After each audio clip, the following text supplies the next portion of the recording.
Hi guys, welcome to my channel. ఇది royal Enfield Scram 440 411 Scram 411 ఉండేది with the same model with more changes తో మన Scram 440 అనేది 2025 లో లాంచ్ చేశారు. ఇందులో మనకి 2 వేరియంట్స్ అయితే వస్తాయి, force and trial variants. Budget బట్టి మనం ఏదో ఒకటి సెలెక్ట్ చేసుకోవచ్చు. రెండిట్లో ఎటువంటి డిఫరెన్సెస్ అయితే ఇంజన్ సైడ్ ఎటువంటి డిఫరెన్సెస్ మనం అయితే చూడం. కాబట్టి ఇది ఎలాంటి వాళ్ళకి సూటబుల్ అంటే do it all kind of motor cycle people కి అయితే కంప్లీట్ గా suitable.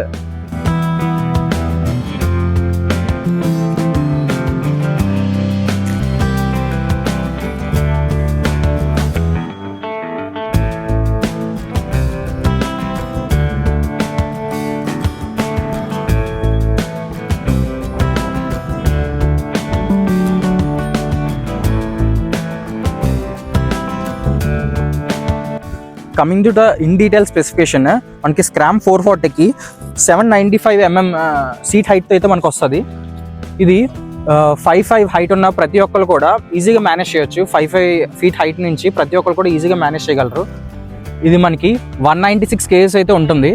One compare to Scram 411 kgs అయితే వెయిట్ అయితే పెరగడం జరిగింది. లైట్స్ విషయానికి వస్తే head and tail lights LED lights ఇచ్చారు. సిగ్నల్ లైట్స్ మాత్రం హాలోజన్ బల్బ్స్ ఇచ్చారు. అప్డేట్ చేసి వీటిని కూడా LED ఇస్తే బాగుండు. ఫ్రంట్ అయితే మనకి టెలిస్కోపిక్ 41 mm ఫోర్క్ సస్పెన్షన్ తో అయితే వస్తుంది. 190 mm ట్రావెల్. దీంతో పాటు మనకి రబ్బర్ బూట్స్ కూడా ఇచ్చారు. మనకి ఈ సస్పెన్షన్ కి ఎటువంటి డస్ట్ అది పట్టుకుని ఉండడానికి రబ్బర్ బూట్స్ కూడా మనం చూడొచ్చు.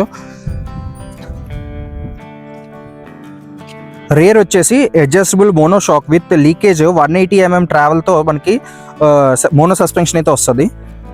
ఇంజిన్ విషయానికి వస్తే మనకి 443 cc తో 4 స్ట్రోక్ సింగిల్ సిలిండర్ తో వస్తుంది. BS 6.2 SOHC ఇంజిన్ తో అయితే వస్తుంది. రేడియేటర్ వచ్చేసి ఎయిర్ కూల్డ్ 2 wall రేడియేటర్ అయితే మనకు వస్తుంది. కంపేర్ టు 411 మనకి 1 PS పవర్ అయితే పెరిగింది అండ్ 2 Newton టార్క్ మీటర్ అయితే పెరగడం జరిగింది. గేర్ ట్రాన్స్మిషన్ విషయానికి వస్తే 6 గేర్ మాన్యువల్ ట్రాన్స్మిషన్ ఉంది. దీనికి ముందు మనకి 5 గేర్ 411లో అయితే 5 గేర్ మాన్యువల్ ట్రాన్స్మిషన్ ఉండేది. దీనివల్ల హైవేస్లో 120-100 మధ్యలో ఇంజిన్ చాలా స్మూత్గా వైబ్రేషన్ కూడా లేకుండా అయితే మనకు ఉంటుంది. ఇది ఓపెన్ షేడ్ డ్రైవ్. బ్రేక్స్ విషయానికి వస్తే ఫ్రంట్ వచ్చేసి 300 mm డిస్క్ విత్ ABS అయితే వస్తుంది. రేర్ వచ్చేసి 240 mm డిస్క్ విత్ ABS ఇచ్చారు. ఇది స్విచబుల్ ABS మాట. మనం డ్రిఫ్ట్స్ అవన్నీ చేసినప్పుడు ABSని ఆటోమేటిక్గా ఆఫ్ చేసుకొని మన ఐ స్విచ్ ఉంటుంది, ఐ స్విచ్ ద్వారా ABSని ఆఫ్ చేసుకొని మన డ్రిఫ్ట్స్ అవన్నీ ఈజీగా చేయొచ్చు. టైర్స్కి వస్తే alloy wheels with tubeless tyres అయితే ఇచ్చారు. అదే ట్రైల్ వేరియంట్కి వస్తే స్పోక్స్ వీల్స్తో ఇస్తారు, ట్యూబ్లెస్ టైర్స్ రావు. ఓకే. రేర్ అయితే మనకి 120/90 17 inch బ్లాక్ ప్యాడెడ్ టైర్ అయితే వస్తుంది. టైర్ అయితే మనం చూడొచ్చు, చాలా విత్ అండ్ గ్రిప్పీగా ఉంటుంది. ఫ్యూయల్ కెపాసిటీకి వస్తే మనకి కంప్లీట్ గా 15 liters ఆఫ్ ఫ్యూయల్ ట్యాంక్ కెపాసిటీతో అయితే మనకు వస్తుంది. మనకి లెఫ్ట్ సైడ్ హ్యాండిల్ బార్ మీద ABS on and off switch అయితే ఉన్నది. ఇది కంప్లీట్ గా ఫ్యూ సెకండ్స్ మనం హోల్డ్ చేసి పట్టుకుంటే ABS అనేది ఆటోమేటిక్ గా ఆఫ్ అయిపోద్ది. మనం నెక్స్ట్ ఇందులోని హై బీమ్ లో బీమ్ ఇండికేటర్, తర్వాత పాజ్ కూడా ఉన్నది, ఇన్బిల్ట్ పాజ్ అయితే ఉన్నది. తర్వాత left and right signal indicators అయితే ఉన్నాయి. దాని కింద మనకి హార్న్ అయితే ఉన్నది.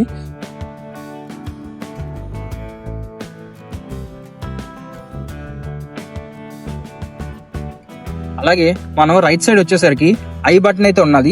ఈ ఐ బటన్ తో మనం కంప్లీట్ గా మన ట్రిప్స్ అన్ని, తర్వాత డిజిటల్ లాక్ ని కంప్లీట్ గా కన్సోల్ అంతా ఇక్కడ ఈ ఐ బటన్ తో హ్యాండిల్ చేయొచ్చు. దాని కింద మనకి engine shut off and shut on engine switch అయితే రెడ్ కలర్ స్విచ్ అయితే ఉన్నది. దాని కింద మనకి హజల్ లైట్ ఇండికేటర్ అయితే ఉన్నది. ఇదైతే చాలా హెల్ప్ అవుతుంది. హైవేస్ లో మాత్రం కంప్లీట్ గా ఇది ఆన్ చేసుకొని అయితే వెళ్ళిపోవచ్చు. దాని కింద మనకి సెల్ఫ్ స్టార్ట్ బటన్ అయితే ఇక్కడ ఉన్నది. క్లియరెన్స్ కి వస్తే 200 mm గ్రౌండ్ క్లియరెన్స్ అయితే వస్తుంది. ఆఫ్ రోడింగ్ కి అయితే పర్ఫెక్ట్ గా సెట్ అయిపోతుంది. రబ్బర్ ఫుట్ అయితే ఇచ్చారు. బోత్ పిలియన్ అండ్ ఫ్రంట్ అయితే రబ్బర్ బూట్స్ ఇచ్చారు. ఆఫ్ రోడ్ కి వెళ్ళేటప్పుడు అయితే మనం ఈ రబ్బర్ బూట్ ని తీసేసుకొని ఆఫ్ రోడ్ కి వెళ్ళేటప్పుడు రబ్బర్ బూట్ ని తీసుకోవచ్చు. అప్పుడు మనకి ఈ గ్రిప్ అనేది చాలా కంఫర్ట్ గా ఉంటుంది. ఆఫ్ రోడింగ్ అయితే ఈ గ్రిప్ అనేది కంప్లీట్ గా ఆఫ్ రోడ్ కి అయితే చాలా కంఫర్ట్ గా ఉంటుంది. ఈ రబ్బర్ బూట్ ని ఇలా తీసేసుకొని వెళ్ళొచ్చు. కన్సోల్ విషయానికి వస్తే మనకి అనలాగ్ అండ్ డిజిటల్ కన్సోల్తో అయితే వస్తుంది. ఇందులో మనకి fuel gauge indicator, fuel warning, clock, signal indicators, ABS on and off indicators, neutral ఇండికేటర్తో వస్తాయి. ఇందులో అయితే మనం చూడొచ్చు. సీట్ విషయానికి వస్తే మనకి సింగిల్ సీట్ అయితే ఇచ్చారు విత్ మెటల్ గ్రాబ్ రైల్ తో అయితే ఇచ్చారు.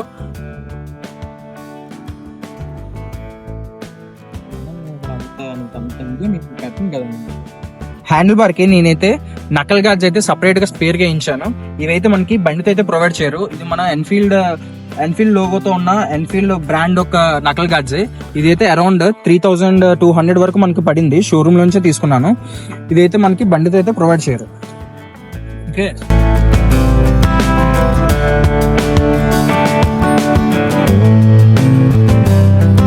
నెక్స్ట్ బండి పర్ఫార్మెన్స్ విషయానికి వస్తే మనం ఎటువంటి కూడా మనం చూసుకోకర్లేదు. ఎందుకంటే ఇది ఎటువంటి ఆఫ్ రోడ్ కైనా సరే, హైవేలో అయినా సరే ఎక్స్ట్రీమ్ బెస్ట్ బైక్ ఇది.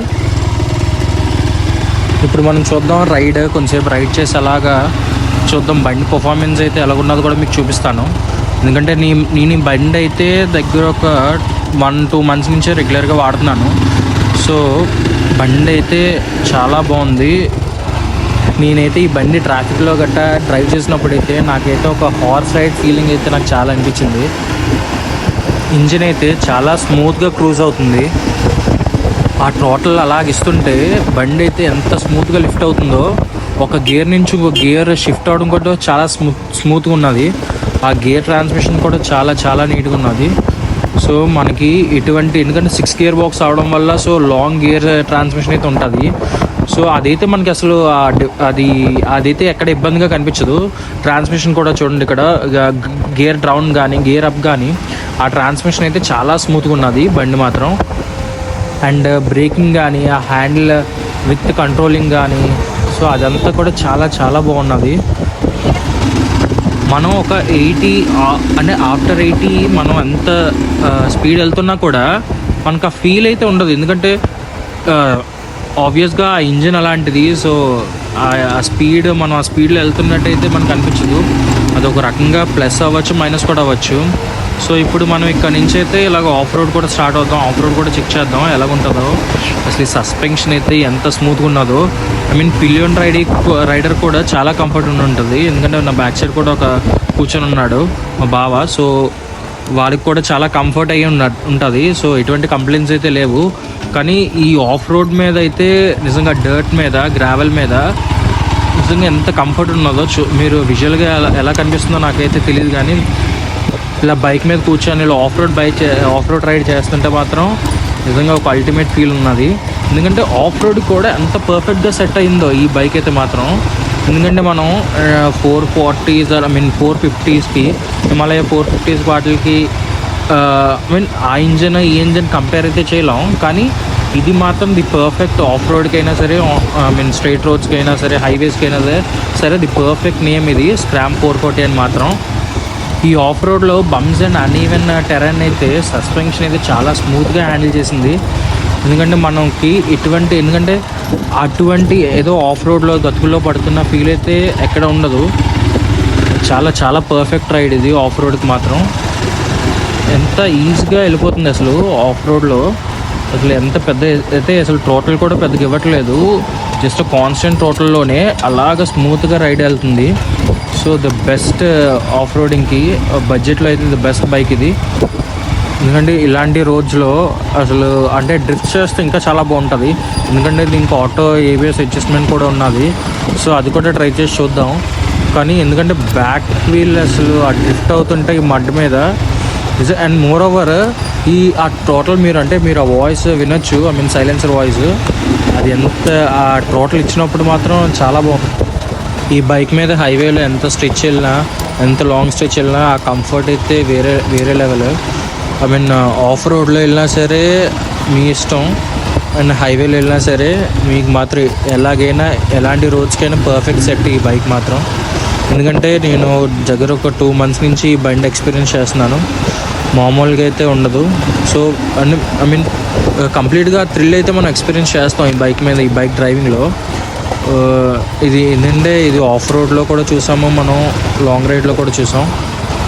ఎందుకంటే ప్రీవియస్గా మనం 411లో కానీ చూసుకుంటే, ఎందుకంటే ఆ టోటల్ ఇచ్చినప్పుడు ఆ పికప్ అన్నది ఐ మీన్ ఆ ఇంజన్ ఆ కెపాసిటీ బట్టి అంత లేకపోవచ్చు, కానీ ఇది 440 అవడంతో అయితే వేరే లెవెల్ ఎక్స్పీరియన్స్ ఇది మాత్రం. మనమైతే ఇప్పుడు చూడొచ్చు and in different types of slope roads మీద మనం డ్రైవ్ చేస్తున్నాం. సో ఇది ఏంటంటే ఇలాంటి కర్వీ రోడ్స్లో, డస్ట్ రోడ్స్లో, ఐ మీన్ ఆఫ్ రోడ్స్లో కూడా డ్రిఫ్ట్ చేయొచ్చు, ఎందుకంటే ఏబిఎస్ ఆన్ అండ్ ఆఫ్ మనం చేసుకోవచ్చు. సో ఓవరాల్గా మనం రాయల్ ఎన్ఫీల్డ్ స్క్రామ్ 440 విషయానికి వస్తే నాకైతే the one of the best. ఇది టూరింగ్ బైక్ అని అనుకోవచ్చు, అడ్వెంచర్ బైక్ అని అనుకోవచ్చు, ఆఫ్ రోడింగ్ బైక్ అని అనుకోవచ్చు. సో యూ నేమ్ ఇట్, ఎలాంటి రోడ్స్ అయినా, ఎలాంటి కైండ్ ఆఫ్ రోడ్స్కి అయినా ద పర్ఫెక్ట్ సెట్ ఇది.